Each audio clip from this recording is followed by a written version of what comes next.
Ada satu nasihat menarik yang disampaikan Pak Jokowi berkenaan dengan pemilihan presiden 2024. Satu nasihatnya yang penting adalah bahwa pemilihan presiden pada sebuah bangsa, terutama bagi Indonesia, ini kayak estafet.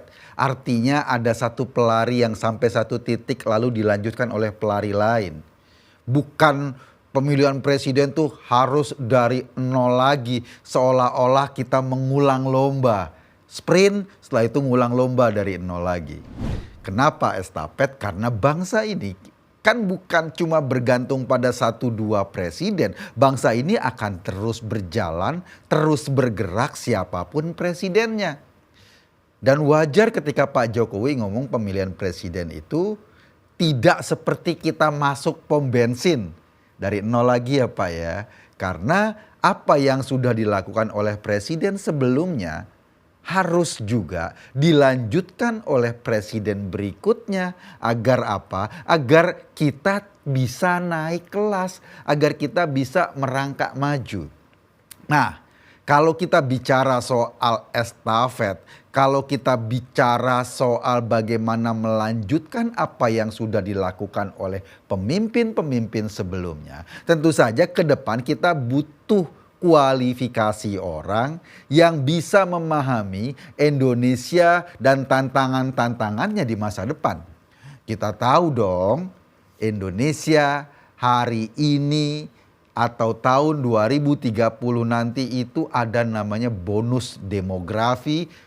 Orang-orang atau penduduk Indonesia yang berusia muda, yang berusia produktif itu jumlahnya banyak banget. Orang-orang yang usianya tua atau tidak produktif itu lebih sedikit. Yang namanya usia kan terus bertambah. Jadi kalau nanti tahun 2030 kita ketemu bonus demografi, ini akan menjadi beban kalau orang-orang yang muda sekarang ini nanti menjadi tua. Oleh karena itu hari inilah titik paling kritis tentang kemajuan Indonesia masa depan. Kalau kita salah pilih pemimpin, itu artinya kita gagal memanfaatkan bonus demografi. Tidak bisa menyiapkan infrastruktur, tidak bisa menyiapkan perangkat untuk menampung orang-orang produktif ini dalam satu sistem ekonomi, dalam satu sistem sosial. Maka kita tidak akan ketemu lagi suasana kayak gini.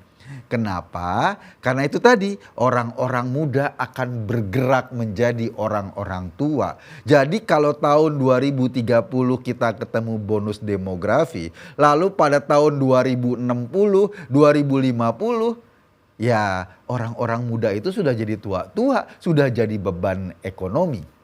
Karena itu betapa pentingnya kita memilih seorang presiden yang akan menjadi nahkoda Indonesia mengarungi berbagai tantangan ke depan.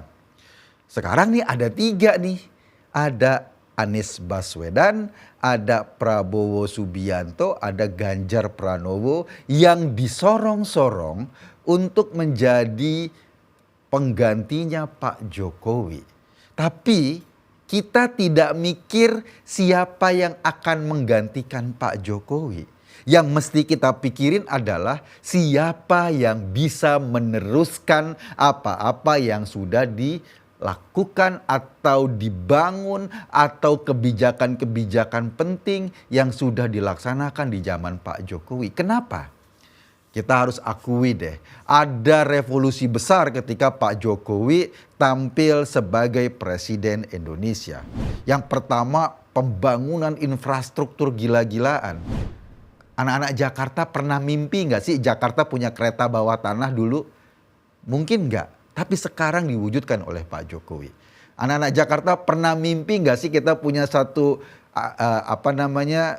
alat transportasi yang namanya monorail? Mungkin enggak, tapi sekarang diwujudkan oleh Pak Jokowi. Dulu barangkali mimpi kita bahkan untuk menyambungkan Pulau Jawa dengan jalan-jalan yang bebas hambatan, dengan jalan yang bisa cepat kayak gitu, mungkin mimpian yang jauh. Sekarang sudah terbukti dari Jakarta sampai Surabaya itu kita sudah tersambung dengan jalan tol. Itu artinya bahwa langkah-langkah pembangunan infrastruktur yang dilakukan oleh seorang Jokowi itu ada sebuah revolusi besar. Ini baru dasar, ini baru pondasi. Karena memang tanpa infrastruktur ekonomi nggak bisa bergerak. Tanpa infrastruktur nggak ada orang yang mau nanam modal di sini, mau bangun perusahaan di sini. Kalau nggak ada perusahaan yang terbangun, tenaga kerja nggak terserap. Infrastruktur sebagai pondasi dasar. Setelah itu tentu saja pondasi itu harus terus-menerus dikembangkan agar bisa menjawab tantangan bonus demografi. 3 orang ini, Anies, Ganjar, Prabowo, ini punya tantangan seperti itu. Kalau saya sih ngelihatnya ya, kita bisa lihat dengan kondisi anak-anak muda yang banyak ini, anak-anak muda yang penuh vitalitas, penuh energi ini, kira-kira di antara mereka bertiga siapa sih yang bisa melihat atau bisa bergerak, bisa memahami perkembangan dan potensi anak-anak muda? Dari 3 orang ini, kalau saya perhatikan ya, Anies, kita lihat aja kerjanya di Jakarta. Agak repot memang untuk mengatakan bahwa Anies berhasil membangun Jakarta. Data-data statistik yang ditampilkan pada zaman Anies memimpin itu sungguh menyedihkan. Bahkan angka kemiskinan di Jakarta pada saat Anies menjabat sebagai gubernur bukannya turun malah meningkat. Artinya orang-orang Jakarta yang masuk dalam kategori miskin makin bertambah banyak. Sementara kalau kita bandingkan dengan data yang sama, angka kemiskinan di Jawa Tengah secara absolut jumlah mungkin banyak. Tetapi di tangan Ganjar Pranowo angka kemiskinan itu malah menurun, malah menyusut. Iya, orang bilang, iya Jawa Tengah sekarang provinsi dengan UMR yang tidak terlalu tinggi dibanding Jakarta. Iya jelas lah, dengan angka kemiskinan yang lebih besar dibanding Jakarta. Maksudnya jumlah orang miskin, ya jelas lah. Jumlah orang miskin karena memang penduduk Jawa Tengah lebih banyak dari penduduk Jakarta. Sementara APBD di Jawa Tengah itu lebih sedikit dibanding di Jakarta. Jadi membandingkannya bukan jumlah absolutnya, tetapi berapa besar orang miskin berkurang pada zaman Anies atau Ganjar menjadi gubernur di daerah masing-masing. Itu salah satu indikatornya. Kenapa kemiskinan penting? Karena kalau masyarakat miskin itu tumbuh, pasti dia kurang gizi, pasti dia tidak mampu sekolah dengan baik, pasti pendidikannya terbengkalai karena suasana kemiskinan itu pada akhirnya membawa mereka pada suasana sosial yang menutup peluang untuk bergerak lebih maju. Karena itu barangkali penting dilihat bagaimana misalnya Jawa Tengah di tangan Ganjar bisa menghandle kemiskinan ini. Salah satu langkahnya itu tadi, mengurangi stunting misalnya, atau membangun rumah untuk masyarakat paling miskin. Tanpa gembar-gembor rumah DP 0%, di Jawa Tengah ada 1 juta lebih rumah yang dibangun oleh Pemda Jawa Tengah atau diperbaiki dari rumah rakyat yang miskin itu. Sekarang sudah menjadi rumah layak huni. 1 juta unit rumah lebih. Sementara dulu Pak Anies ngomongnya rumah DP 0%, rumah DP 0% dengan target 200.000 unit. Boro-boro 200.000 unit, 1.000 unit aja enggak. Itu dari sisi perubahan rumah. Lalu pendidikan.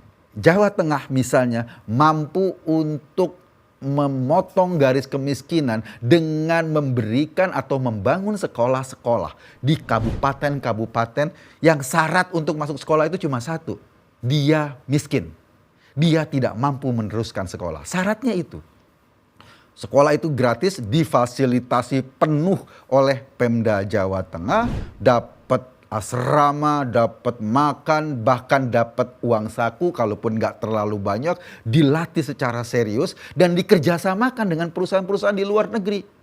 Nah, anak-anak ini sekarang bekerja di Jepang, bekerja di Korea. Mereka menyerap ilmu teknologi di Korea, di Jepang sambil membangun ekonomi keluarganya di Jawa Tengah. Ada satu generasi yang terpotong dari pewarisan kemiskinan. Saya nggak tahu apa yang dilakukan oleh DKI Jakarta karena program OKOC-nya gagal. Itu dari sisi masing-masing gubernur. Sekarang misalnya dari sisi usia. Karena jumlah sebagian besar penduduk Indonesia itu anak-anak muda. Tentu saja perubahan-perubahan ini hanya bisa dipahami oleh mereka yang usianya nggak jauh-jauh banget. Kita tahulah usia Pak Prabowo, usianya Pak Ganjar. Pak Prabowo sudah mengalami kehidupan yang dari mulai zaman Orde Baru, dia menjadi menantunya Pak Harto, lalu terjadi proses pergantian dan sampai sekarang. Usianya sudah cukup senior, sudah cukup matang atau sudah cukup boleh dikatakan tua. Usianya sudah 70-an sekian tahun. Pertanyaannya, ketika dunia berubah, ketika teknologi bergerak begitu cepat, ketika anak-anak muda ini punya cara pandang yang berbeda 180 derajat dengan anak-anak muda di zaman dulu, apakah mereka yang usia-usianya sudah sangat senior bisa memahami bagaimana merumuskan kebijakan bagi anak-anak muda ini? Saya agak ragu. Kenapa ragu? Karena memang selama ini belum terlihat apa yang difokuskan Pak Prabowo bagi pengembangan anak-anak muda ini selain latihan baris berbaris dan menjadi komando cadangan. Jadi melulu pendekatannya militeristik. Sementara Ganjar atau Anies yang memang bagian dari sipil itu pendekatannya lebih pada membangun anak-anak muda dari potensinya. Kalau Pak Anies saya lebih lihat kemarin-kemarin ya, lebih dekat dengan kelompok-kelompok muda yang suka demo misalnya, bawa-bawa agama kayak gitu-gitu. Sementara Ganjar lebih fokus membangun anak-anak muda kreatif, komunikasinya dengan anak-anak muda kreatif juga relatif lebih lancar.